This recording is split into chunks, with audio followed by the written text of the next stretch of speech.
Part 5. Cross-Examination by Kateb Nuri-Alim Shunnar. The courtroom doors creak. Not open creak like the script of a bad 90s drama, except what's about to walk through ain't fiction. Bailiff, loud with flair. Now entering, lead prosecutor Miss Rochelle Rowe Davis, Esquire, counselor of conviction, cross-examination queen. Bring your tissues and your truths. A sharp heel clicks once, twice, 3 times. You don't hear her walk. You feel her approach like thunder in heels. She ain't even looking at me yet, but I already feel her dissecting my soul like I'm a frog in a 7th grade science lab. I'm the accused, the witness, the defendant, and the poet rolled into one trembling man in a slightly wrinkled suit. I ironed with prayer and panic. Roe Davis, smirking. Well, well, well. If it isn't Mr. Faith over feelings. Mr. I'm too spiritual to break. Mr. I write my trauma in cursive and call it healing. Don't worry, I've read all your reflections. Very moving. Almost made me cry.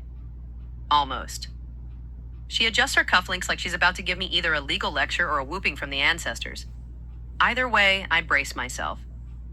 Roe Davis, circling the courtroom like a hawk that smells emotional blood. Tell me, Mr. Shunnar, how's that spiritual armor holding up, Still shiny? Still no weapon formed against me shall prosper? Or did the enemy sneak in through the crack in your confidence? She pauses for dramatic effect, and some of the gallery folks look away like they know it's about to get spiritually spicy. Me, straightening up, trying to sound composed. I'm still standing. Roe laughs, but not the funny kind. The kind where sarcasm has holy water on speed dial. Oh, bless his bold little heart. Still standing. So is a crooked fence post, but that doesn't mean it's holding anything up. The courtroom oohs. Even the stenographer raises her eyebrows. Roe. Let's talk about grief, shall we? Specifically the kind that kicks in when your praying mama, your backbone, your spiritual GPS gets called home. Tell us, O resilient one. Did your faith catch you like a holy hammock, or did you free fall into doubt like a man on a tightrope with no safety net? Me, lowering my head, whispering, I broke. I shattered. I was angry with God, confused with life, and disappointed in myself. I prayed, but it felt like I was on mute. Heaven had the phone off the hook. Roe mockingly gasps. Say it ain't so. The same man telling folks to trust the process was out here questioning the whole blueprint? She leans in. Weren't you the one who wrote, even in the storm, I choose to dance? Well, did you dance when the lights went out and the rent was due? Did you praise when the pantry echoed back at you? Or were you like the rest of us crying in the dark, talking to God like he was a customer service rep on eternal hold? The courtroom laughs nervously. I can't help but chuckle too. Me. Honestly? Some nights I was praising. Some nights I was pacing. Other nights, I was in the fetal position singing old gospel songs off key like they were spells.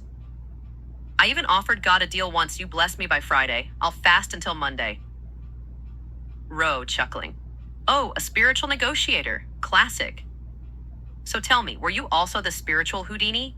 Smiling in public, weeping in private? Hiding behind your affirmations like they were armor? Me. Every single day. I was doing Holy Ghost cartwheels on the outside, but inside I was one more unanswered prayer away from pulling a Jonah and catching the next boat to anywhere but here. Roe, stepping closer, serious now. Did you ever not want to wake up? Silence fills the courtroom like incense in a quiet temple. Me, softly. Yes.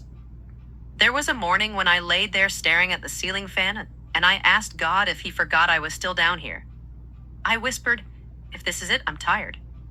And just when I drifted into despair, I heard something. Not audibly, but deep. You're still mine. Roe pauses. Her mocking grin softens. Her eyes flicker. Roe, quietly. You sure it wasn't just exhaustion? Me. I'm sure. Because exhaustion makes you want to give up.